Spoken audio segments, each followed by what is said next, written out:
जय मसीह सभी को।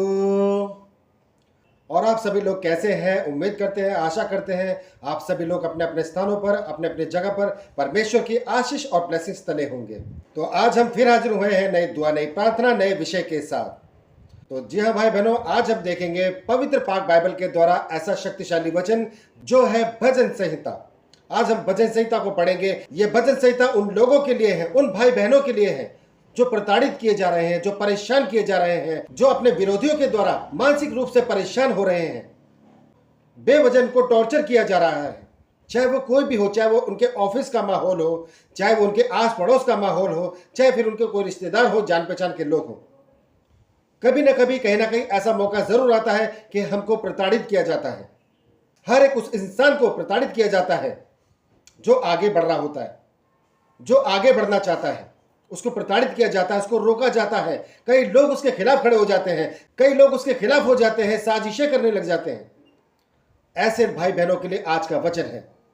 क्योंकि भाई बहनों, एक समय पर हमने भी ऐसा वक्त देखा है, हमारे साथ भी ऐसी बहुत सारी साजिशें हुई, मगर इन सभी साजिशों को, इन सभी बंधनों को तोड़कर रख दिया हमारे पिता परमेश्वर यीशु मसीह ने, और हमको बुलंद किया और आगे बढ़ाया। इसलिए भाई बहनों, हम आपसे निरंतर प्रार्थना करते हैं, विनती करते, रिक्वेस्ट करते रहते हैं कि आप आइए, प्रभु यीशु मसीह में आइए, अपने आप को यीशु मसीह में दीजिए, सुपुर्द कर दीजिए यीशु मसीह के हाथों में, और देखिए आपकी जिंदगी में खुदा उनके द्वारा कितने बड़े बड़े अचंभित कार्य होंगे। जो आपके विरोधी हैं और जो आपको नापसंद करते हैं, आपके खिलाफ साजिशें करते हैं, उनको गिराता है हमारा पिता परमेश्वर यीशु मसीह, और खुदावन आपको उन लोगों के ऊपर काबिज कर देता है, अधिकारी बना देता है आपको। ऐसा समय देने वाला और इस तरह का अचंभित कार्य करने वाला एकमात्र सच्चा खुदा है, वो है यीशु मसीह। तो आइए भाई बहनों, बढ़ते हैं उस शक्तिशाली वचन की तरफ, भजन संहिता में। आज इसको पढ़ेंगे, इस पर अमल करेंगे और अपने लिए खुदावन से दुआ करेंगे, ताकि परमेश्वर का कार्य हर एक उस भाई बहन पर हो जो प्रताड़ित किया गया है। तो आइए भाई बहनों, बढ़ते हैं उस शक्तिशाली वचन की तरफ। हम देखेंगे भजन संहिता 17। इस भजन संहिता के द्वारा हमारी प्रार्थना ऐसी होनी चाहिए: हे यहोवा परमेश्वर, सच्चाई के वचन सुन, मेरी पुकार की ओर ध्यान दे, मेरी प्रार्थना की ओर जो निष्कपट मुंह से निकलती है कान लगा। मेरे मुकदमे का निर्णय तेरे सम्मुख हो, तेरी आंखें न्याय पर लगी रहे। तूने मेरे हृदय को जांचा है, तूने रात को मुझे देखा है, तूने मुझे परखा, परंतु कुछ भी खोटापन नहीं पाया। मैंने ठान लिया है कि मेरे मुंह से अपराध की बात नहीं निकलेगी। मानवीय कामों में मैं तेरे मुंह के वचन के द्वारा क्रूरों की सी चाल से अपने को बचाए रहा। मेरे पांव तेरे पथों में स्थिर रहे, फिसले नहीं।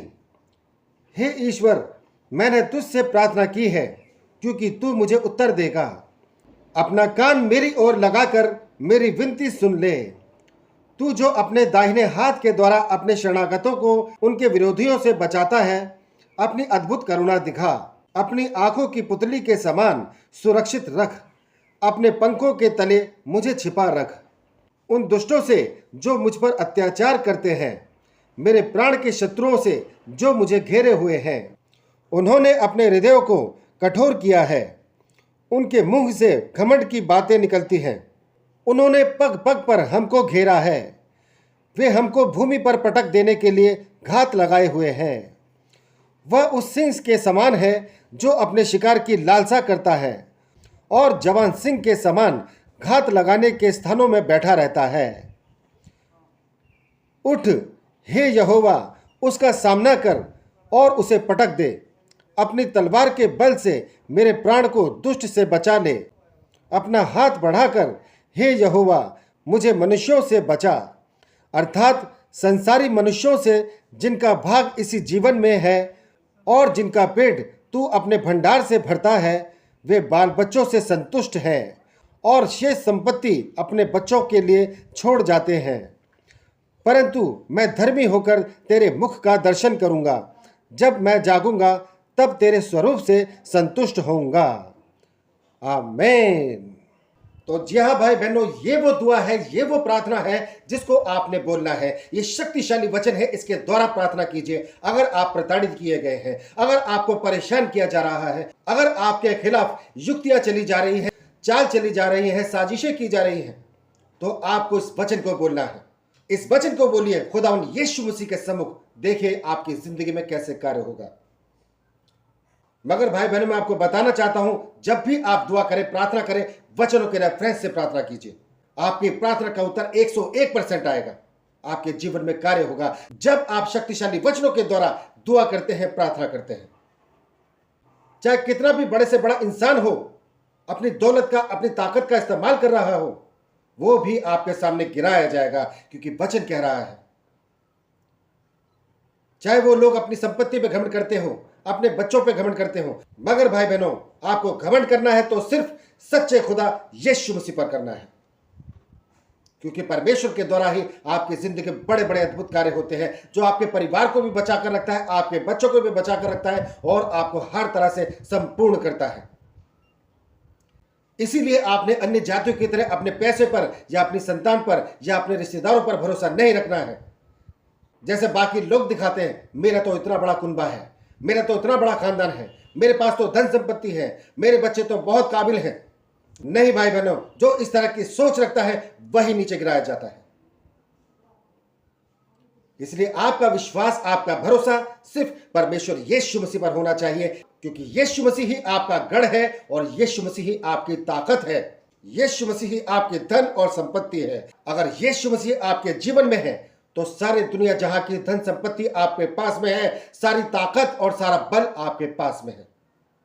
आप महसूस करेंगे जब आपका विश्वास, आपका ईमान, आपका एतमाद यीशु मसीह पर होगा।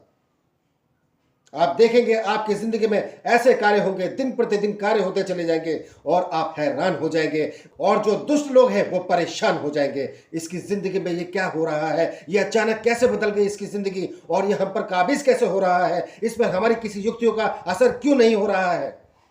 क्योंकि परमेश्वर यीशु मसीह आपके साथ है, जिसने पूरी कायनात को बनाया है, पूरी सृष्टि को बनाया है, जर्रा जर्रा उसने बनाया है।